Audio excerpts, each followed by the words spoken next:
Conversa Cómics. Cómics desde la alcantarilla.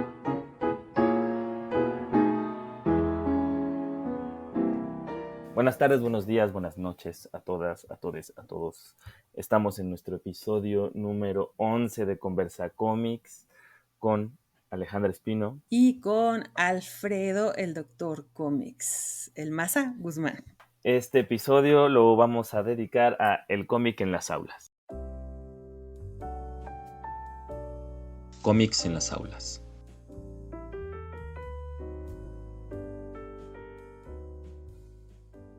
Podemos encontrar cómics en las calles, en la propaganda, en la publicidad y también en las escuelas. Con una larga estela como acercamiento o mediador a la lectura, las viñetas han sido una constante en los libros de texto de primarias y secundarias. De igual forma, los clásicos del medio han hecho su aparición en las clases de literatura de forma paulatina pero firme. Maus, Persepolis o Phone Home han encontrado una buena acogida entre las aulas. Pero el cómic no solo ha sido un elemento más en los procesos educativos, también se ha convertido en el eje de estudio de muchas académicas que desarrollan investigaciones de largo alcance y profundidad. Más allá de los diagramas o lo narrativo, las profesionales del cómic han construido espacios de discusión autónomos que han luchado por hacerse un hueco entre los pupitres. El otro lado de la moneda, la enseñanza de la creación de cómics, también ha tenido un largo recorrido, en el que las problemáticas, los debates y las discrepancias no se han hecho esperar. El cómic y la educación, el cómic en las aulas, es nuestro tema de hoy. Cómics en las aulas. Bueno, como una de las preguntas que surgió en la entrevista con Yuri la semana pasada, fue de cómo se percibían cómo había afectado su trayectoria académica en su quehacer de cómic. Tuvimos la idea de ver cómo el cómic se está introducido en las aulas o cómo se presenta en las aulas. Y a pesar de que es constante y que hay en los libros de texto siempre aparecen como caricaturas y cómics medio seminales ahí, sí nos parecía más importante también platicar cómo es que se introduce el medio en diferentes aspectos. Y la primera pregunta que a mí siempre me ha surgido es, ¿cómo es que se enseña el cómic? Y no el estudio del cómic, que hablaremos un poco más adelante de ello, sino de la creación de cómic, cómo se está enseñando en las escuelas, o si se está enseñando al menos en México. Lo pregunto, y te lo pregunto Alejandra porque es la experta en eso, porque me queda claro que en Estados Unidos y en Inglaterra y en España sí hay escuelas dedicadas exclusivamente a la enseñanza del quehacer del cómic, de cómo hacer la paginación, cómo diagramar, etcétera, y son bastante potentes, pero no sé cómo es la situación en México. Pues es la historia de cómo se enseña el cómic, es interesante. O sea, como que siento que habría también que remontarse un poco a, a cómo se ha enseñado, porque ahorita creo que hay, ¿cómo decir? Como que ahorita existe como una demanda por saber, como por como por cubrir ese vacío que sí existe. O sea, ha habido escuelas, por ejemplo, el señor del Rosa Mexicano, que se me va a olvidar su nombre ahorita, cosa que es imperdonable, tuvo una academia que todavía está muchos años, una academia para enseñar cómics, ahorita les voy a decir su nombre, y él como que sí desarrolló pues varios métodos para enseñarlo. Durante mucho tiempo la enseñanza del cómic estaba como asimilada a la cuestión del dibujo publicitario también. Había como Ramón Valdiosera es el señor que ya googleé cómo se llamaba, que murió apenas hace un par de años. Fue un señor que además de trabajar con cuestiones de moda y de muchas cosas, él trabajó como artista de cómics en el cómic industrial mexicano, y él puso una escuela de historieta está en el centro todavía, creo que todavía se sigue enseñando ahí. Y lo que es muy interesante de esa escuela es que se enseñan llega, digamos, como hasta cuestiones de dibujo digital y cosas como más contemporáneas, o sea, como que sí se fue actualizando, creo que enseñan hasta cosas específicas de manga, o sea, como que no era nada más como una cuestión de enseñar a hacer historieta industrial como aprendió a hacer él, como vivió él haciendo en su etapa como de apogeo, pero eran como iniciativas de particulares, o sea, no era como una cuestión, y en general, las escuelas en las que se enseña a hacer cómics son todas así, la mayoría. Por ejemplo, en Estados Unidos igual, las escuelas como importantes de cómic en donde te ofrecen como tus bachelors o tus maestrías de cómic, son como iniciativas de personas particulares o asociaciones de dibujantes que dicen vamos a enseñar como a partir de nuestro conocimiento personal, que eso también es una cosa que a mí se me hace muy interesante porque tiene que ver mucho como algo que dice un amigo muy querido que es Jorge F. Muñoz, que es un autor sobresaliente de historieta en este país. Dice, es que aprendes a hacer cómics haciendo cómics. O sea, como que suena como a verdad de perogrullo, pero lo que es muy interesante es que la mayor parte de estos lugares de aprender a hacer cómics los hacen otros artistas de cómic, porque como que igual, por ejemplo, los métodos que hay de hacer cómics, pues no sé, como de los más conocidos son como, por ejemplo, en Estados Unidos el de Matt Madden y Jessica Abel, y son como este tipo de, como que van destilando sus propios aprendizajes. O sea, por ejemplo, a mí un libro que me ha gustado mucho, que he estado como usando últimamente para, igual como tomando ejercicios, eso es el de Iván Brunetti de cartooning. Iván Brunetti es un comiquero bastante bueno. Él está a cargo también como de la enseñanza de cómics si no me equivoco, es en el Art Institute de Chicago. Entonces, ¿cómo se enseñan los cómics? Pues generalmente son artistas de cómic que van desarrollando ellos como sus propios sistemas a partir de su propia práctica.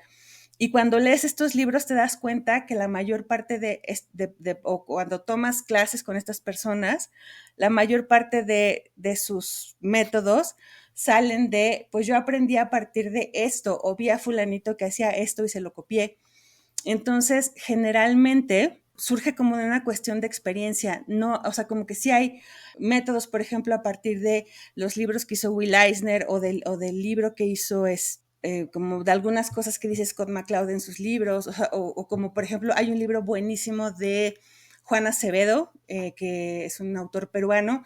Entonces como que a partir de estos materiales que han hecho otros autores de historieta, se va construyendo este conocimiento de enseñanza. Pero todo es como, sí, generalmente es como gente que ya hizo cómics antes. Entonces es como tienes a como estas personas hablándote de un conocimiento que viene de la experiencia. Entonces, y como platicaba, no sé si esto salió en la conversación con Yuri, yo cuando estuve en la Esmeralda, por ejemplo, me tocó un momento, creo que sí salió como que estaba como muy en boga la cuestión como de lo conceptual y no les gustaba la cuestión de lo narrativo, ni del fanzine, ni nada, o sea, como que estaba un poco hecho a un lado esto, que después se ha revalorado y entonces sí metieron una materia optativa de cómic y luego tenían un taller de fanzine y tienen cosas, o sea, como que se abrió un espacio como para que ahora la gente que está ahí lo pueda hacer. De hecho, acabo como de entrar en contacto con una chica que está haciendo una novela gráfica como trabajo de tesis ahí en la Esmeralda. Entonces, como que se ha abierto un poco más dentro de las escuelas oficiales esta cosa de el cómic sí funciona así. También, por ejemplo, o sea, sí funciona como una expresión válida en el medio del arte. Igual, por ejemplo, se ha dado que en los últimos años pues, se abrió una maestría de cómic y narrativa gráfica en Zapopan, en el estado de Jalisco. Hay varias otras escuelas en diferentes estados que están queriendo integrar el cómic en grados así como, pues sí, como ya sea como materias o como hacer talleres, diplomados. O sea, sí se ha vuelto una presencia cada vez más, pues inevitable. O sea, creo que sí, en ese sentido ha tomado más importancia como en el panorama. Pero sí, pues la cosa es eso, como que, digamos, a las personas a las que nos buscan, y me incluyo porque sí, a mí cada tanto me piden de repente que vaya a dar un taller o que vaya a dar, pues sí, sobre todo como talleres o charlas, como de cómo se hacen los cómics. Y pues yo lo hago así como a mí me los dieron, como a partir de la experiencia que yo tengo haciendo historieta. Entonces es como a partir de lo que me ha salido bien y de lo que me ha salido mal y de los autores que he leído y de los autores que voy descubriendo también como a lo largo pues, de la experiencia que tengo.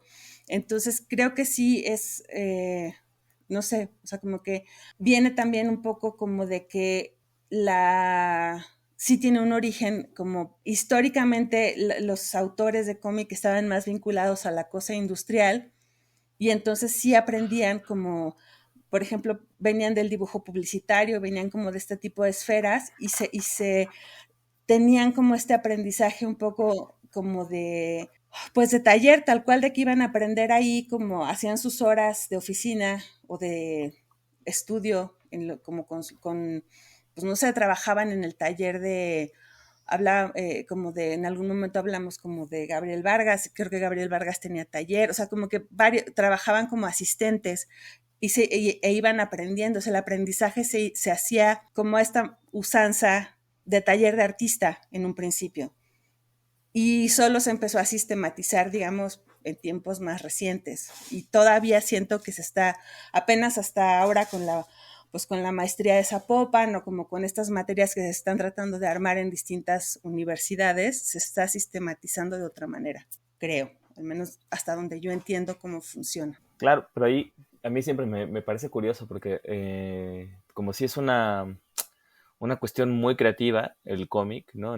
Y si hay como una parte narrativa, siempre me cuestiono si puede acabar como en los MA en escritura creativa, ¿no? Que se hace en una forma muy estructurada o muy codificada de cómo escribir narrativa. Entonces el cómic creo que siempre está buscando maneras de evitar eso, ¿no? De que se cuente de una sola forma.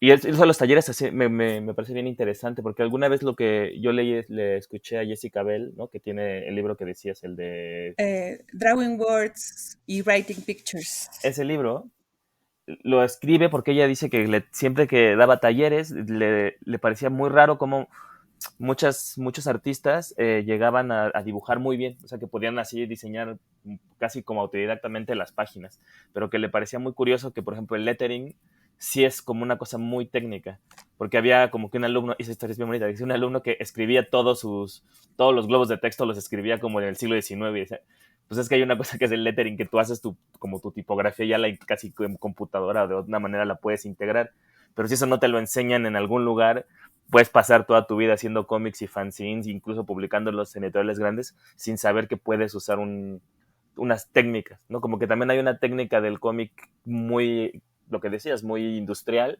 ¿no? Que te permite incluso saber cómo vas a imprimir un cómic. Porque yo creo que y eso es como el agua del molino y que lo hemos discutido en privado varias veces.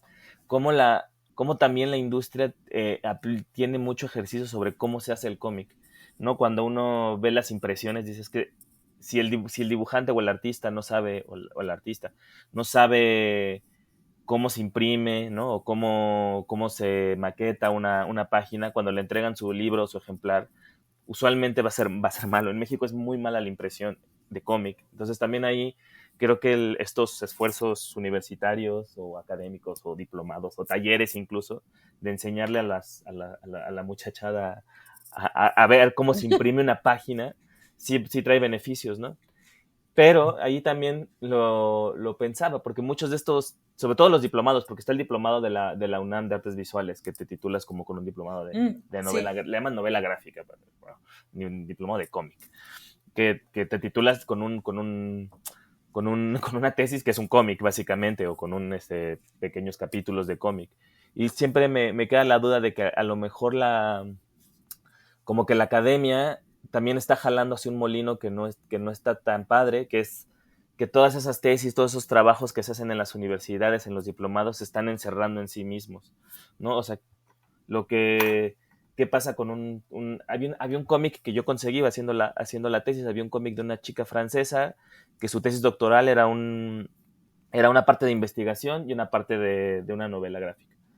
Y el cómic nunca se ha publicado, entonces es un cómic que está ahí como en los archivos digitales de la Universidad de Poitiers, y entonces como de, pues lo bajas y medio los que leemos francés lo podemos leer, pero tampoco es que sea es un cómic bastante bueno, es un autobiográfico, pero también está provocando que ciertas experiencias de cómics se estén quedando en las universidades, y eso no sé Sí.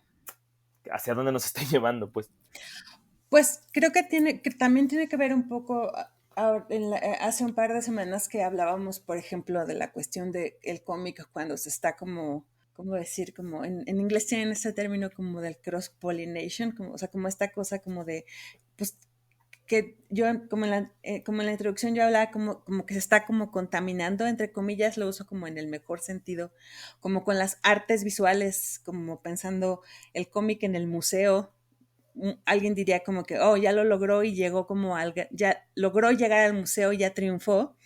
También se puede ver como desde el otro lado, que es como esta otra, o sea, paradójicamente sería como, pues no, pues ya perdió porque ya se fue a encerrar y lo ve menos gente, que es una postura, o sea, yo creo que en ese sentido quizás sea una persona como muy contradictoria, o sea, como que contengo multitudes y contradicciones porque como que por un lado me gusta mucho que el cómic se deje contaminar y contamine como otros artes y otros espacios, pero también, por ejemplo, comparto esta cosa, y aquí es donde va esta cosa contradictoria, porque en el primer episodio yo critiqué mucho a Alan Moore, pero aquí estoy de acuerdo con él cuando él dice que, por ejemplo, a él le parece horrible esta cosa que le ha pasado al cómic, que se ha alejado del gran público, como en esta cuestión de que cada vez es más caro y cada vez es más inaccesible y cada vez es más, o sea, como que dejó de ser un entretenimiento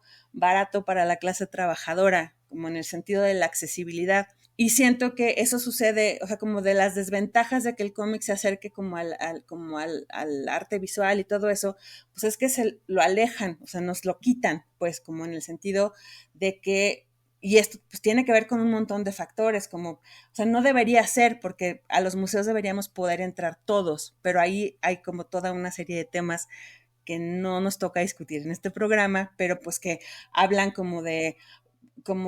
pues, de un montón de, o sea, pues sí, de accesibilidades y de otra vez el capitalismo salvaje y de clase y de todo un montón de cosas, pero también creo que esta cosa de la academia está o sea, como que va en esa línea también, o sea, como esta cuestión de decir, a mí también me parece increíble que el cómic pueda entrar como esta idea. Yo también hablábamos antes de como de grabar el programa, yo he visto sobre todo varias tesis de arquitectura que tienen que ver como con esta idea de usar el cómic como parte de tu trabajo de investigación y he visto cosas que son bastante interesantes porque pues justo se cruza esta cuestión como de la narrativa gráfica, como con el diagrama arquitectónico, como con toda una serie de cosas bien interesantes gráficamente hablando y del lenguaje, pero nadie las ve. Entonces están ahí metidas en la esfera, en la famosa torre de marfil académica, y están como, supuestamente son como, pues digamos, deberían ser como avances de conocimiento y de experimentación y de una serie de cosas pues, que en principio son positivas, pero al final ahí se quedaron y están inaccesibles y están como en esta, pues sí, o sea, como que pues nomás sirvieron como para que alguien fuera y se la pasara bomba a sus años de investigación y acabar, o sea, como que sí generaron como una obra que sí es interesante, pero pues no, nadie la puede ver y no se puede, o sea, y además eso al final en lo que redunda es que ese conocimiento no puede seguir incidiendo en otros autores, que es, digamos, o sea, ese es como el gran problema del saber universitario, que al estar encerrado no puede ir como dinamitando como otras mentes que digan, claro, esto que hiciste tú me sirve para proponer yo otra cosa a mi vez. Entonces, pues es eso, o sea, como que siento o sea, como que es este doble juego como de, por un lado está padre que el cómic como que contamine y se deje contaminar y haga todas estas cosas, pero por otro, cuando toca estos espacios, pues de elitismo y pues de alejamiento del gran público, cae en este riesgo de, pues qué bonita tu experimentación gráfica, pero nadie la va a ver jamás. Y eso a mí se me hace como, pues al final alejarse de la naturaleza del cómic un poco. O sea, no porque haya una sola naturaleza del cómic, pero no sé, como que sí me quedo pensando, cuestionando muchas cosas. O sea, sí son ese tipo de paradojas con las que me quedo como inquieta, pues, rumiándolas. Cuando hablas de esa separación o alejamiento del cómic, digamos, institucionalizado y la calle, también está como la división que existe entre las dos instituciones, ¿no? La Academia digamos, del arte, ahí experimentando creativamente, pero también la Academia de Análisis de Cómic, que siempre parece que estamos como claro. en otro torre de marfil y que nunca se comunican, entonces de repente también los trabajos como teóricos o críticos de cómic parece que no están incidiendo en el quehacer de los artistas. O sea, no es que sean guías para que uno escriba o dibuje un cómic de cierta u otra manera, pero que sí deberían observar lo que las otras personas están viendo en el trabajo ajeno, que también eso a mí me parece que hace falta una retroalimentación. Ahora que decías eso de Alan Moore, amado y odiado, me parece muy interesante porque el fanzine está cumpliendo ese espacio que abandonó el cómic como, digamos, de editoriales. Y no solamente por el sentido de que, bueno, que está llegando a clases trabajadoras o gente un poco más, o a otro público que se distanció del cómic, sino también porque el fanzine se está volviendo, y eso es algo que también relacionado como con las aulas, es el cómic como herramienta pedagógica. Es decir, no el cómic que se utiliza para contar algo. Y entonces yo pensaba, por ejemplo, en los fanzines de Yuri, que hablé en la entrevista la semana pasada, de cómo tiene este fanzine que se llama Caminar la Ciudad, que es como explicar historias de violencias contra las mujeres en México, ¿no? Y pensaba también en el trabajo de las Women's Comics en los 70s, que si bien no son cómics específicamente educativos que nos van a enseñar a hacer cosas, ¿no? No son así el trabajo de, vamos a aprender a leer, que también esta cosa, si quieres, la platicamos ahorita, del cómic como herramienta de lectura, que pues es conflictivo, pero sí me parece que el cómic también tiene esa función de enseñar cosas, y las Women's Comics enseñaban un mundo muy horrible para las mujeres en los 70s en Estados Unidos, pero que el cómic actual está enseñando a hacer cosas. Está el graphic medicine, que es como lo más amplio, en el que la gente sí cuenta sus historias de dolor, de trauma, y que sirven casi como terapia. Pero sí me parece como que es necesario reflexionar en cómo, por ejemplo, los trabajos, por ejemplo, de estas mujeres en Ecatepec, se me fue el nombre, pero que están como enseñando a abortar, por ejemplo, ¿no? Entonces el cómic como herramienta didáctica para solventar unos sistemas de control o de dominio del Estado, pues que también me parece bien interesante ahí pensar el cómic como herramienta de pedagógica, pero no de pedagogía barata, porque también ahí siempre me desespera cuando parece que el cómic así es un manual de hacer cosas. Y en eso, y ahí me voy a adelantar un poco, el pensar el cómic también, o sea, y no enseñanzas, porque también siempre pensamos que el cómic tiene que enseñar, o que la pedagogía es enseñar cosas como súper importantes, ¿no? Por ejemplo, podemos pensar el cómic como formas de enseñar la historia, de enseñar la ciencia. Hay bastantes cómics que hablan de ciencia y historia de la ciencia y todas estas cosas. Pero, por ejemplo, el cómic de enseñanzas como populares y las recetas, por ejemplo, últimamente ha habido como una serie de cómics, ¿no? Hay un francés que se llama De Jong, que escribió uno de recetas de su casa, y era como está bonito que un cómic me enseñe a cocinar. También como que también hemos creado, o se ha creado en el mundo del cómic, o en los mundos del cómic, como unos espacios de mostrar cosas como muy normales, como enseñar a cocinar. Antes era un texto con fotos y ahora puede ser un cómic, que también es interesante cómo nos acercamos a otras formas de contar lo que queremos enseñarle suena muy de señor viejito, ¿no? De las enseñanzas a las generaciones que vienen en el pasado. Pero sí me parece interesante, ¿no? Que el cómic esté contando, sea utilizada como una herramienta pedagógica, más allá de las aulas y de la escuela. Sí, y pues creo que lo que chistoso es que digas como de señor viejito, pero yo lo que veo es que hay justo como creo que la dirección es la contraria. Yo lo que veo son muchas personas jóvenes que están buscando asirse como por ejemplo, las recetas de mi familia, o sea, como decir, es que antes de que se muera mi abuelita, le voy a preguntar cosas y las voy a hacer en cómic. O antes de, o sea, como que sí veo que hay como como una, quizá como por el momento que estamos viviendo, o lo que sea, como de que andamos como en una locura como de este tiempo que pasa como súper rápido, como en la vida cotidiana. Yo veo, por ejemplo, muchas, y sí voy a decir como autoras, porque me ha tocado en varios talleres que he dado, que sí hay muchas chicas que están como en esta cuestión de decir, es que mi abuelita, como la historia de su familia, y o sea, me interesa recuperar esta historia porque me parece muy particular como de cómo llegó a mi abuelita a vivir a la Ciudad de México o a donde sea que vivamos ahora y compartir esta historia y hablar como de cómo, lo que sea.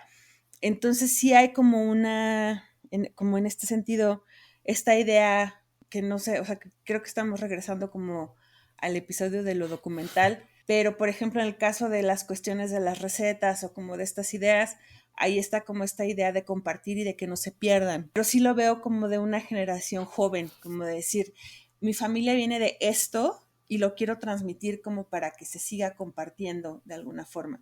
Y sí ven en el cómic como una forma atractiva, como un empaque atractivo para a estas historias que les interesa contar.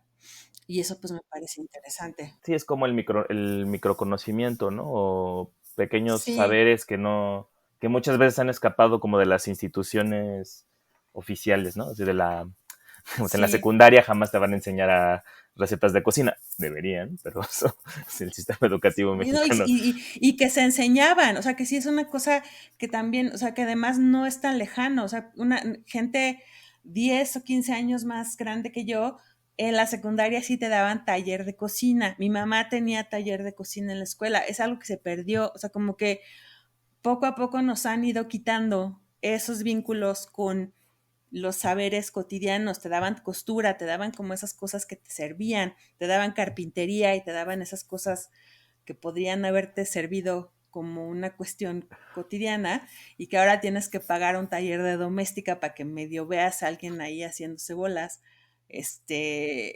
medio entendiendo a ver cómo se hace. Esas, o sea, como que hasta, o sea, siento que sí en este desmantelamiento que ha habido de la educación, no solo, o sea, como que pública y privada, porque siento que ha pasado en todos lados, todos estos espacios que había como de compartir esos conocimientos, ahorita están luego en estos, porque ahora, por ejemplo, es muy interesante, justo hay toda una escena de fanzines, de tejedoras, que a mí me parece, yo soy muy torpe para eso, pero me fascina verlos porque te enseñan, o sea, hacen todos los diagramas de los puntos y todo eso.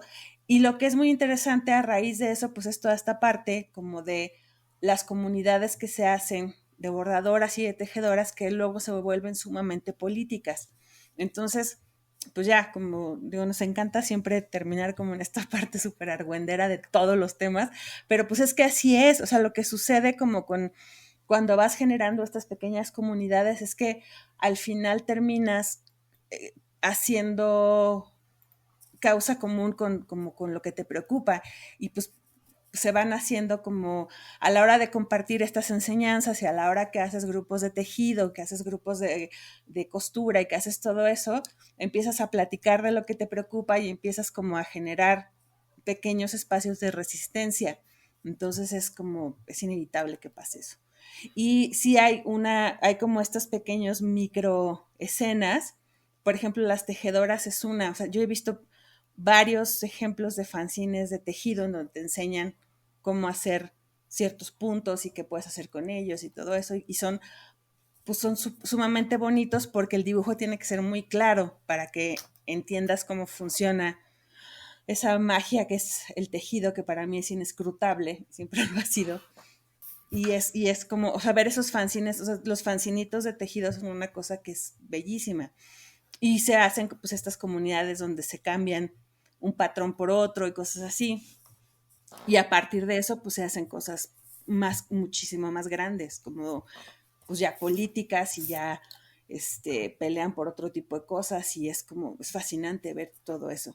Sí, yo, por ejemplo, ahí con eso, yo mi grupo de fanzines que sigo son los fanzines de plantas. Yo parezco el yerberito loco, entonces ando ahí coleccionando fanzines de gente que hace como catálogos de plantas medicinales, catálogos de plantas comestibles, pero son como, a veces son entre cómic, ilustración, pero bueno, la idea está como de conectar a través de algo que es como muy relacionado con el cómic, los fanzines evidentemente, pero a esto de los saberes cotidianos y que son herramientas súper importantes. O sea, estaría bien bonito, yo estaba pensándolo, como que si, no sé, como la clase de biología de una secundaria estaría padre como hacer la recolección de cómics y todo esto fue porque estaba leyendo un cómic, que es mi recomendación de esta semana, pero que era como de cómo enseñan a cultivar a una generación de gente en Colombia o hacer un catálogo de plantas de tés, por ejemplo, de tés que puedes sembrar en tu casa, ¿no? Que por ahí hay varios fanzines ilustrados muy bonitos que están trabajando con esas ideas y sobre todo también esas conexiones del mundo fancinero que se hacen como transcontinentales y continentales, ¿no? O sea, yo he coleccionado fanzines de hierbas desde de Chile, Argentina y que están muy relacionados con lo político, como a través de algo que pareciera que no es político, ¿no? Y podemos regresar a la frase feminista importante, ¿no? De lo personal es político, ¿no? Lo natural es político, la vida la vida cotidiana tendría que ser más presente. Y bueno, hablando de esto de pedagogías en las escuelas, a mí hay uno de los temas del cómic en las aulas que me conflictúa mucho, igual aquí vamos a enrollarnos un poco, que es la idea de cómo se está enseñando a leer cómic en las escuelas. O sea, porque siempre a mí que me ha tocado dar clases a varios niveles y enseñar en algún momento cómic, me parece que es un medio bien raro porque la gente sí lee, o sea, hay mucha gente que está leyendo cómics desde niños, o sea, desde niñas y niños la gente lee cómics, es esta cosa como muy natural de la gente, pero tú le preguntas a los alumnos de universidad si han leído cómics y hay una reticencia de decir que sí, ¿no? Como que dicen, no, yo no leo cómics, o todos leen novelas gráficas, ¿no? Esta cosa como de la institucionalización, de, sí, yo leo Persepolis, yo leo Maus, y tú bueno, pero pues no sé, no les a Tintín, yo que sé, Asterix, a Mafalda, y entonces como que al final sí hay como este enganche de sí, claro que sí los leen, igual leen al Trino y leen mucha gente lee manga, y de repente como que el manga incluso en ciertos sectores parece que no es cómic, ¿no? Que es como otro fenómeno aparte. Y entonces también a mí eso me llama la atención cómo hemos creado sistemas educativos en los que se enseña todo, literatura, poesía, artes visuales, pero el cómic siempre está ahí como apenas integrándose al mundo de enseñar a leer cómic. Y si se ocupa, y esto por ahí, si alguien me escucha de los especialistas en eso, me va a cortar la cabeza, pero o sea, me parece que esta cosa como de siempre querer utilizar el cómic como herramienta didáctica para mejorar la lectura o para promover la lectura, a mí personalmente no me gusta, ¿no? Siento que no es un aporte más, sino que simplemente es otra lectura. Es como pensar que hay como que porque veo películas o porque veo series, puedo leer una novela de la misma manera.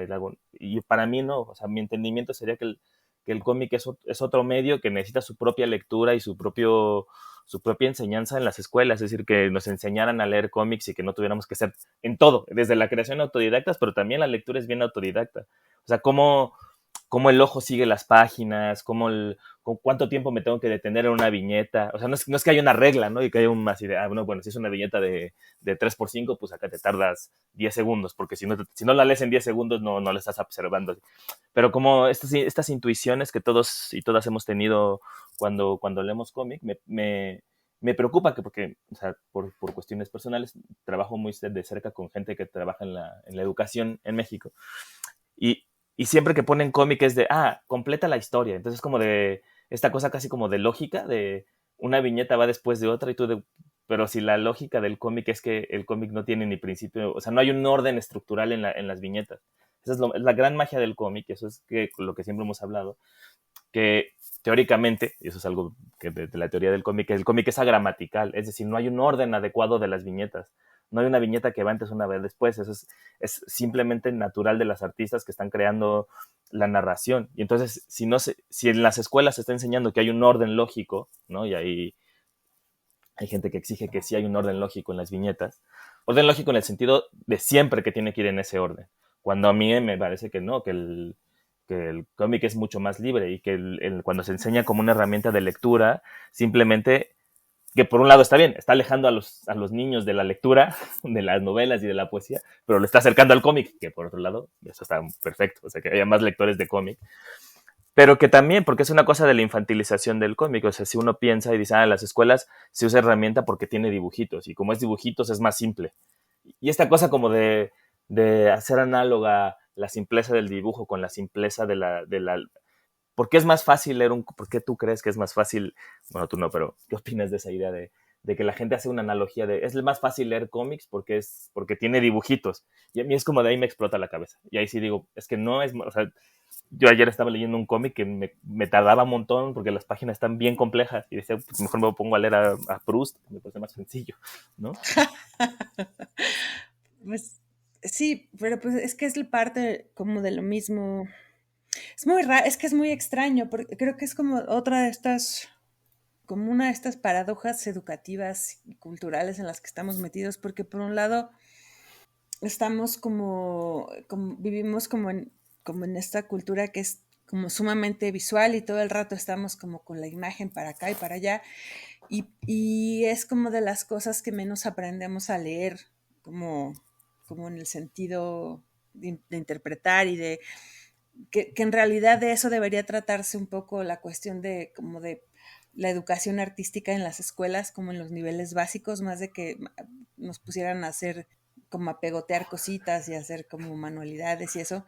Creo que deberían como enseñarnos como a de qué se trata eso con lo que convivimos todo el tiempo, que son las imágenes, o sea, qué quiere decir un cartel, qué quiere decir una portada de una revista o de un libro o un comercial de algo, o o sea, qué es lo que está pasando cuando lees un cómic, pero es que la cosa es que si no lo sabe ni el pobre maestro que está poniendo a las criaturas a leer, pues menos va, o sea, como que creo que es lo mismo, es un problema que va como tiene una raíz como sumamente profunda, o sea, y es que lo ves como o sea, es que lo ves desde la gente que estudia o que escribe de los cómics, que no sé si esto lo hemos hablado ya aquí, como ¿sabes? Reseñas de cómics donde la gente solamente habla de la anécdota, o sea, como que hace poco hablábamos tú y yo de eso, como que acaba de salir un libro nuevo de Alison Bechdel y leí yo una reseña en donde la persona que lo reseña escribe y escribe y escribe y escribe y solo habla de que si hace ejercicio o si no lo hace y ponen 2, 3 viñetas ahí de referencia, pero en ningún momento hablan de qué está pasando visualmente en esas páginas, no hablan de qué está pasando como en términos de lo que debería hablarse de esas páginas, y que eso pasa porque también a quien ponen a escribir de cómics, pues muchas veces ponen escritores, y entonces los escritores pues de qué trabajan, como pues de la palabra, y entonces de qué se ponen a hablar, pues es que esta historia está muy buena porque habla de este tema y de esta anécdota y de este no sé qué, pero pues nunca, o sea, jamás te dicen, por ejemplo, si el autor está usando qué material o si está, pues no sé, como qué tipo como de viñetas usa o cómo está rompiendo la narrativa o está usando una más tradicional, visualmente hablando, pues. Entonces, sí estás como en unos términos, o sea, nuestra forma de aproximarnos visualmente al cómic es muy pobre, y eso ha sido, en general, pues, como que no, creo que, o sea, siempre que ves una reseña de un cómic te dicen si está bueno narrativamente, la mayor parte de las veces si la historia está buena y si la protagonista femenina es una badass o si no, o si hay como buena representación y diversidad, sobre todo como en tiempos contemporáneos, y entonces hay como un discurso que ya se busca, o si son como machos o son buenos varones los que están haciendo textos y son hombres los autores. Entonces hay como una, sí hay como, siento que sí, o sea, como que estoy de acuerdo como con esta cosa de que por un lado estamos como muy bombardeados con la parte visual por todos lados, pero por otro carecemos como de las herramientas en general, como para abordar una obra de este tipo que pues se está moviendo en muchos niveles, porque es la parte visual y sí está una parte argumental por ahí, pero también está cómo funciona todo eso junto y está también pues no sé, tienes que hablar a veces de color, a veces no, entonces hay como todo una serie de herramientas que si alguien que supuestamente le pagan por hacer un artículo a profundidad es incapaz de hacerlo, una pobre maestra que tiene que poner a leer criaturas de primaria, pues lo que va a ser recortar una tira y decirles que organicen esos cuadritos porque no sabe qué hacer. Entonces, sí creo que culturalmente nos hace falta como esta, que también es parte de como de toda esta cosa pues que ya hemos creo que tocado varias veces. O sea, sí es gravísimo como que viviendo en un país como el que vivimos, en donde la cuestión de la imagen y de las narrativas con imágenes y de cómo consumimos imágenes todo el tiempo, no podamos como acercarnos al aprendizaje y a la enseñanza de la imagen y de estas cosas híbridas de la narrativa de imágenes como con más herramientas y como con una complejidad, o sea, y que sigamos discutiendo si es novela gráfica o no es novela gráfica y desde qué perspectiva esto es una novela gráfica o no es una novela gráfica. Entonces, creo que más que preocuparnos por este tipo de cosas, por ejemplo, desde la academia y seguir haciendo un aparato crítico desde esto lo vamos a abordar desde si es una novela gráfica o no, deberíamos preocuparnos, por ejemplo, por esto que estás diciendo, como desde cómo se están leyendo las imágenes desde como en etapa, o sea, como hay que empezar a educar la visualidad desde otra perspectiva. O sea, lo que menos debería importarnos como creadores de imágenes y como educadores de la imagen y como académicos de la imagen es que es una puta novela gráfica, sino cómo se está leyendo la visualidad y cómo se está enseñando la visualidad en estos niveles. Sí, porque yo ahí, eso está padre, estoy muy de acuerdo. O sea, me parece bien interesante sobre lo que decías de que porque muchas veces a mí me ha tocado cuando he dado clases sobre, o sea, bueno, un poco de anécdota, el semestre pasado di una clase que era introducción a la narrativa gráfica, al cómic. Y entonces solo leímos cómics. O sea, aparte es el primer año que me toca dar una clase en la que no usemos muletas para darle cómics, sino puro cómic y todo alrededor de novelas, de cómics o novelas gráficas. Y entonces cuando recibí los trabajos finales, muchas veces lo que pasaba era esto, que me entregaban buenos trabajos, casi todos, sobre la narrativa, sobre lo que estaba contando los cómics. Y al final decía, es que también tenemos que entender que el cómic es visual, ¿no? Y de repente le puse Here, por ejemplo, Here de Richard Maguire, y me parecía muy curioso que había unas alumnas que hablaban sobre todo de la imagen. Entonces yo les decía, claro, de ese cómic no hay narrativa, evidentemente. Si quieres narrativizar ese cómic, te vas a volver loco. Entonces tienes que ver cómo están operando las imágenes. Y en la academia ya mucho más elevada, ¿no? Los grandes nombres, muchas veces ese defecto está presente. Están analizando como la representación, por ejemplo, queer en el caso de Bechdel, y muchas veces lo que yo he encontrado es que hablan como de la forma en la que se está planteando su develamiento sexual, pero no de cómo está representado en Phone Home. Muy pocos, hay bastantes, bueno, no muy pocos, algunos artículos, varios, sí hablan mucho del color que utiliza en Phone Home. Por ejemplo, la manera en que Bechdel utiliza el color en Phone Home es impresionante, ¿no? Ese como azul verde casi que enfría todas las imágenes, ¿no? O sea, simplemente hablar de temperatura en las imágenes a muchos académicos del cómic les cuesta trabajo, y creo que es por esta cosa que estabas diciendo, ¿no? La falta de enseñanza de la visualidad, de cómo nos pueden hacer marcos de palitos de pasta, pero no nos enseñan a leer una imagen, ¿no? Esta cosa de leer las imágenes, de por qué de repente a mucha gente le cuesta mucho trabajo, sobre todo a los hombres, entender por qué que representan a las mujeres superhéroes de esa manera es sexista. O sea, como que en su cabeza como la representación parece que no tiene importancia, sino simplemente lo que se cuenta. Esta parte de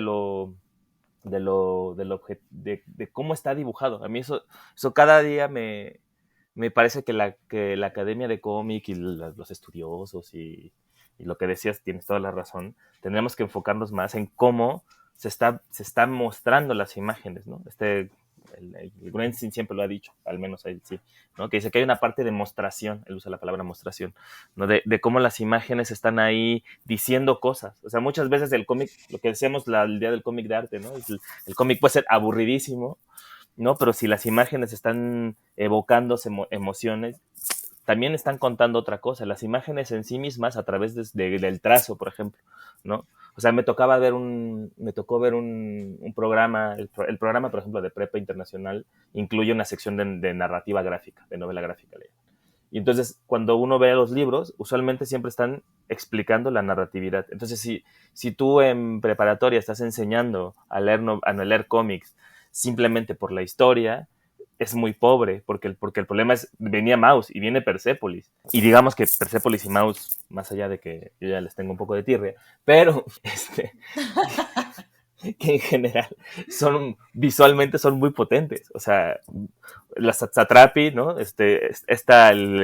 La manera en la que está dibujando, y si uno lo compara con sus otros trabajos, lo hace intencionalmente. O sea, no es que dibuje así todo el tiempo, porque uno ve Brotheries y entonces el trabajo de dibujo de Satrapi es mucho más realista, mucho más libre, ¿no? Y en cambio en Persépolis es muy esquemático, muy infantilizado, y entonces van mucho en relación con lo que está contando. Pero si obviamos que hay una parte visual y simplemente es la historia de una niña inmigrante iraní en Francia, es como de, bueno, pues la mitad de las cosas se perdieron. Para mí esa es como la gran ausencia en todos los niveles. O sea, no solamente, o sea, el problema es que, claro, o sea, uno puede llegar a una carrera de letras, a una carrera de artes o de historia del arte, pero si desde la primaria, desde primaria, secundaria, nunca te enseñaron a leer un cómic, pues lo que sí tú sigues leyendo, igual que el cine, lo que decías de las reseñas en el cine es exactamente igual. El 90% de las reseñas de cine hablan de lo que cuenta la película y jamás de la imagen, cuando el cine es básicamente imagen en movimiento. Y luego también, porque si los que están reseñando, lo que decías, son autores, pero también creo que si uno como académico tendría que tener, muchos lo hacen, tampoco es que yo aquí soy el único, ¿no? Hay muchísimos que lo hacen y muchísimas, sobre todo mujeres, que sí tienen esta conciencia de la imagen, pero el problema es que son trabajos, otra vez, llegamos al punto, son trabajos que hacemos en universidades, en revistas súper especializadas de cómic, donde sí se analiza la imagen, combina como la narratología de la imagen, pero que se quedan en esas revistas y que no están teniendo ningún tipo de impacto ni siquiera en programas educativos, que eso ya es más grave, pero tampoco en los artistas. ¿Sí? ¿Para qué sirve que vayamos a congresos a hablar de la imagen? ¿Cómo hay gente haciendo eye tracking, ¿no? con manga? Y es como de, pues está bien padre tu investigación neurocientífica en manga, pero pues si nadie le está leyendo fuera de tu universidad, tampoco es un problema. ¿Cómo tenemos que hacer llegar las imágenes o la lectura de las imágenes al otro lado, ¿no? Y también es por lo mismo que hemos hablado casi los últimos 3 episodios, ¿no? Que es la falta de historia del cómic. Como que aquí parece que los cómics van saliendo cada 10 años, así, y que un día apareció Maus y 10 años después apareció Persépolis. Y 5 años después de Persépolis, Phone Home. Y entonces, el cómic o la historia del cómic no es así. Si en las escuelas también tendríamos que enseñar esa historia de cómic, pero si la gente que no la tenemos, nos dedicamos a eso, muchos y muchas no las tienen claro, ¿no? O creen que ellos son así, yo inventé la historia del cómic, ¿no? O sea, hay que hacer un trabajo de archivo, de ir reconociendo la tradición. Y eso, porque en eso también está la educación de lo visual. Es decir, si uno lee por primera vez, yo qué sé, a Crump en 2021, dice, esto está ya feíto, pues, pero si uno lo pone como en contexto y lo sistematiza, no sé, como mi rant sobre... Sí, no. Mi rant sí. sobre... No, pero es que tienes razón, sobre todo esta que es como también esta como estos vínculos que parecemos también luego como disco rayado, viejitos, por ejemplo, los viejitos estos de los Muppets ahí que nomás nos quejamos de todo.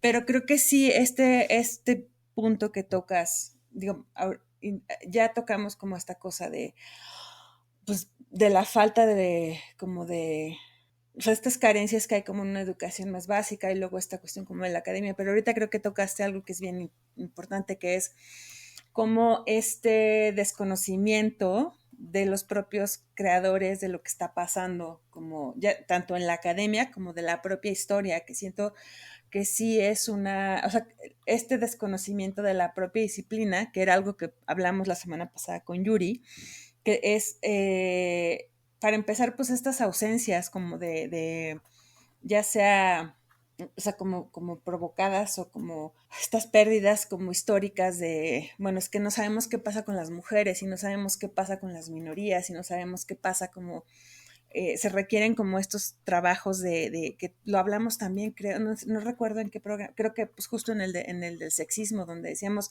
que pues justamente por fortuna cada vez hay más como eh,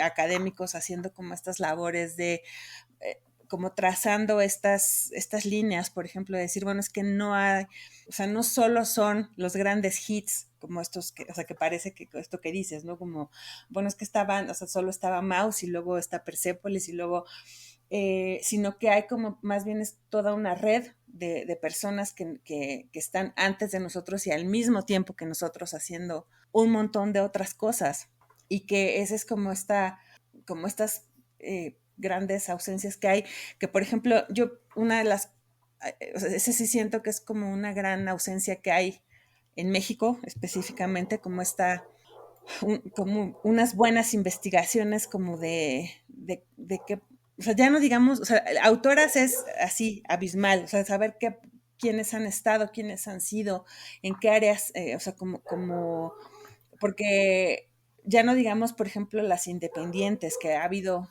algunas por ahí, las autoras del cómic de industria, también hubo autoras en cómic de industria, pero pues están ahí como los nombres y se saben ciertos highlights.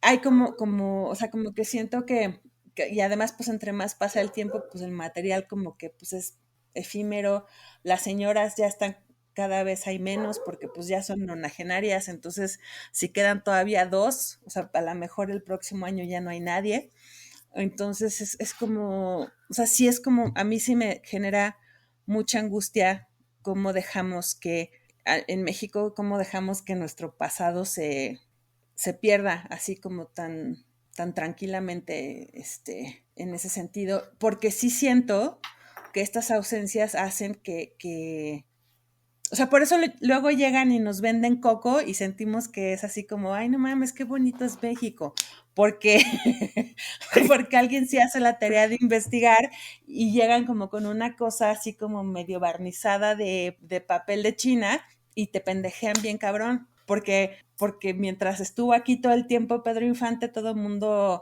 lo hace como que no lo ve y de repente llegan y te venden un Pedro Infante filtrado por Pixar y todo el mundo así como, ay, no mames, qué bonito está. Y es como, güey, eso lo pasan todas las semanas en la tele, no sé, bueno, pero siento que, o sea, como que por eso, o sea, como que es como o sea, es esta falta de conocimiento sobre nuestra propia historia es lo que hace que luego llegan y te dicen así como, ay, mira, Coco, y todo el mundo, ay, sí, vamos a hacerle una fiesta en Bellas Artes a Coco. Es como, bueno. Sí, pero, y eso también es culpa, o sea, ahí sí me siento hasta culpable yo, ¿no? Porque es una responsabilidad de los académicos. O sea, creo que en medio no se puede, ¿no? Y muchos no queremos porque también estamos como súper contaminados por los medios gringos y en mi caso, la europeización, ¿no? De lo que nos interesa es Europa, como que hemos descuidado mucho esa historia propia del país y que eso crea muchos retrasos. Y además, porque también creo que hay una falta de conciencia de que aquí hay una tradición de cómic. Creo que hay muy poquitos y poquitas Sí. que más o menos ahora las jóvenes están teniendo mucho más interés, pero sí me parece muy raro que aparte que el cómic mexicano o los estudios de cómic mexicano acaben siendo muy sectorizados y las caricaturas, ¿no? O sea, siempre son como la caricatura política, que es súper importante y súper buena y me parece que es necesario hacer investigación, o la familia Burrón, o Rius incluso tiene un poco más de presencia, pero no salimos de Vargas, de Rius, o sea, como que no hemos podido indagar en estos otros espacios, ¿no? De repente me encuentro como que un trabajo por ahí perdido de sociología, de Carmatrón, que puede ser un mal cómic o buen cómic, eso también de repente creo que la academia también tiene como esta cosa a valorizar todo, que todo lo que analizamos tiene que ser de calidad, cuando no, tenemos que analizar todo lo que se hace, porque eso es lo que la gente está consumiendo, ¿no? Y entonces ahí sí hay como una ausencia, y luego, claro, viene un gringo y un güey de Portland con su, hice mi tesis sobre yo qué sé, sobre la ciudad en la familia Burrón, y como nadie ha hecho una tesis sobre eso, pues ya, ahí tiene su libro publicado, ¿no?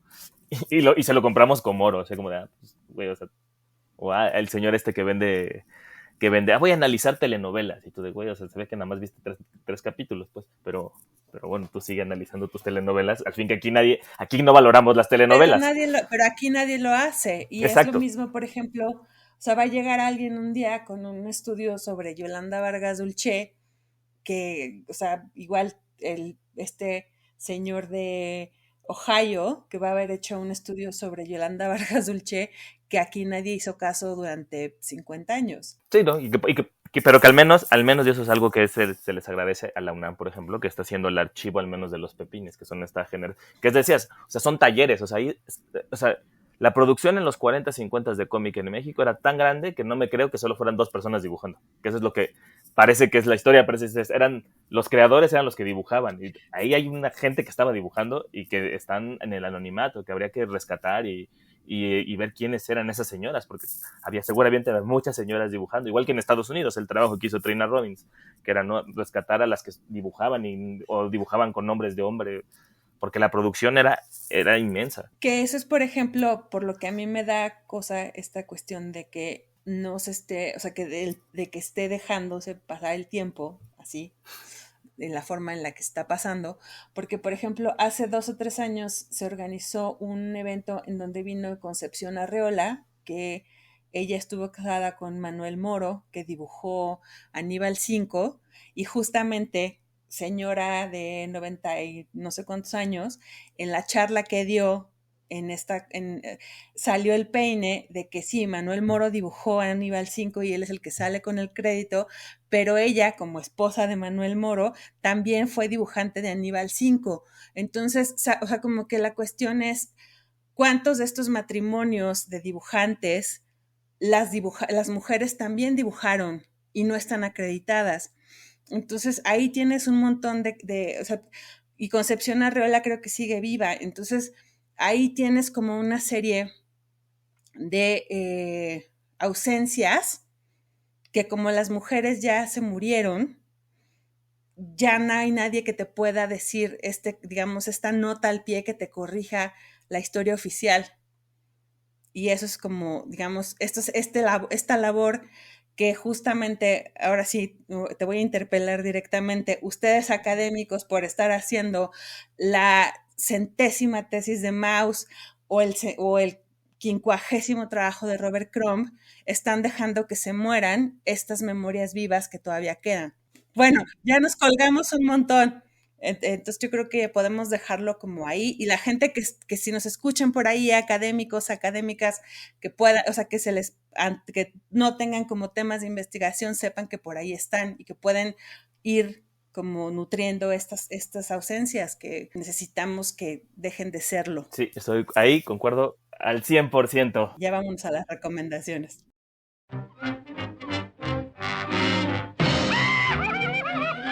Recomendaciones de la semana.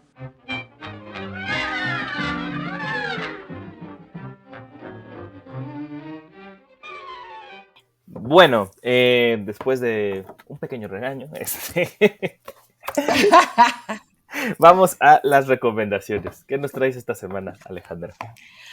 Pues yo tengo 2 recomendaciones. Una es de mi querida y nunca bien ponderada, nunca demasiado admirada. Linda Barry, es su libro Making Comics, que es como pues es como un libro de actividades, básicamente, que es muy divertido, porque tal cual son como pequeñas, es como un librito en donde hay recomendaciones de ejercicios para hacer diferentes cómics. O sea, es como el proceso como para hacer cómics según ella, pero en realidad son como ejercicios que funcionan muy bonito como detonantes de cuestiones creativas. Y entonces hay, por ejemplo, como cuestiones para hacer monstruos, son ejercicios que, digo, funcionan mucho como para clases, como para niños y eso, pero también, por ejemplo, a mí que luego ando luego medio atorada y eso, son increíbles, como para desatascar creativamente la onda de hacer cómics. Y lo que tiene también es que Linda Barry es una persona que es sumamente generosa, como con su conocimiento y eso, y además como con su postura al respecto de hacer cómics. No es un método para hacer cómics así como y haga sus layouts con regla y esas cosas, como sí sería el libro el que mencionamos en la plática de Jessica Abel y Matt Mather. Es una cosa como sumamente libre. Y lo que a mí me gusta mucho de las cosas que menciona ella en este libro es que ella enseña a hacer cómics porque los cómics son Aprender a hacer cómics es aprender a ver la vida de otra forma. Y entonces, como que yo comparto muchas de las ideas que tiene Linda Barry al respecto de esto, porque a diferencia de mucha gente que enseña a hacer cómics, que le pone muchas restricciones al camino, ella hace lo contrario, como que los abre a un montón de posibilidades. Y yo comparto mucho eso. O sea, yo siento que los cómics son más posibilidades que restricciones. Y por eso me gusta y la sigo como si fuera una secta, lo que diga ella. Entonces, Making Comics de Linda Barry, en realidad lo que lean de Linda Barry es recomendable, pero digamos, como que tiene, además de la cosa bonita de Linda Barry, pues es como un poco un vistazo a su pedagogía, que es un poco lo que hablamos hoy. Y traigo otro librito que es digamos, hablando como del cómic como herramienta de enseñanza, es este libro que es de Patu y Antje Schrupp, que es la pequeña historia del feminismo en el contexto euro-norteamericano, que pues así tal cual como, o sea, el nombre es sumamente descriptivo, pero pues digamos, es justo como un tipo de libro como en su papel que tienen los cómics como enseñanza, como son capítulos cortitos, sí es un cómic como de mucho texto, pero es como, pues es eso, es como un cómic como digamos como apoyo didáctico para aprender cuál ha sido el papel del feminismo en estos contextos así como dice, euro-norteamericano, habla de diferentes figuras importantes, de cuáles han sido como los temas que le han importado al feminismo en diferentes momentos de la historia, y ya, está editado por Acal, el de Linda Barry está editado por Dronan Quarterly, y ya, esas son mis dos recomendaciones de hoy. Muy bien, concuerdo con los de Linda Barr. El otro no lo he leído, pero... ¿Y usted, doctor, qué nos trae para esta semana? Pues yo ya les había anunciado uno a la mitad del programa, que es Sí. este bonito cómic que se llama Recetario de Sabores Lejanos, que editó Cohete Comics, es un cómic colombiano. Y me impresionó, o sea, yo vi lo que les decía que colecciono entre recetas y libros de hierbas, y este es un libro de recetas a partir del conflicto armado interno, es decir, la guerra civil colombiana.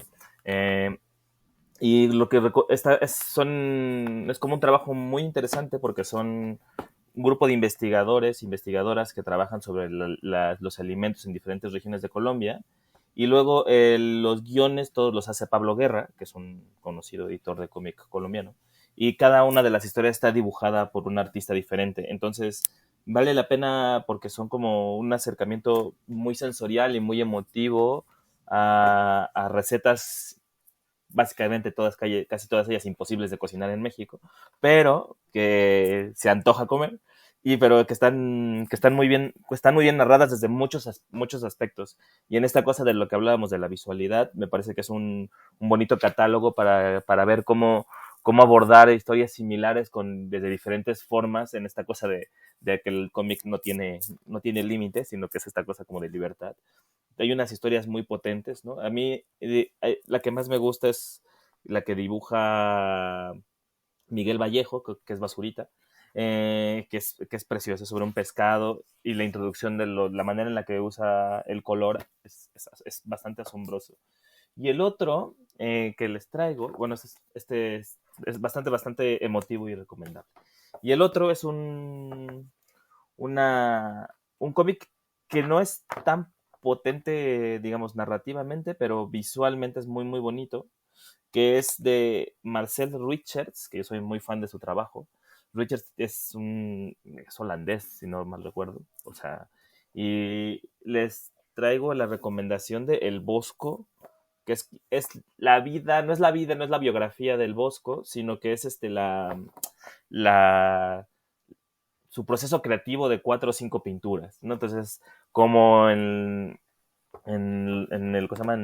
En la Holanda del siglo XV, si no mal recuerdo, este, eh, él va como teniendo experiencias con la ciudad, tiene como final de la Edad Media donde todo el mundo está un poco loco y hay alquimia y entonces ve los demonios que luego pintaría en el jardín, ay, ¿cómo se llama? Jardín de las Delicias. El Jardín de las Delicias. Y entonces como todos estos procesos creativos. Lo edita Rey Naranjo. El trabajo a mí lo que me sorprende es el trabajo de Richards, que ya había adaptado El Infierno de Dante. Y eso sí, entre grabado, trazo muy libre. Y este es en color, lo cual me voló la cabeza bastante. Busqué y creo que sí es el que el dibuja, el colorea, pero sí esto es como línea clara holandesa extrema, me llena mucho el ojo. O sea, la historia no está tan elaborada, pero visualmente sí está muy potente. Y lo edita Rey Naranjo y el otro lo edita Cohete Comics. Se consiguen bastante fácil en México, pero bueno, eso es todo. Muy buenos los dos, a ver si los podemos conseguir más adelante. Y con esto llegamos al final de este larguísimo episodio del día de hoy. Gracias a quienes nos acompañaron en toda nuestra verborrea del día. Como saben, todas las referencias las pueden encontrar en nuestra página conversacomics.com.mx y pueden contactarnos por nuestras redes que son Instagram @conversacomics o mandarnos un correo en conversacomics@gmail.com. Pues eso es todo por esta semana y nos escuchamos la próxima emisión. Chao. Dios.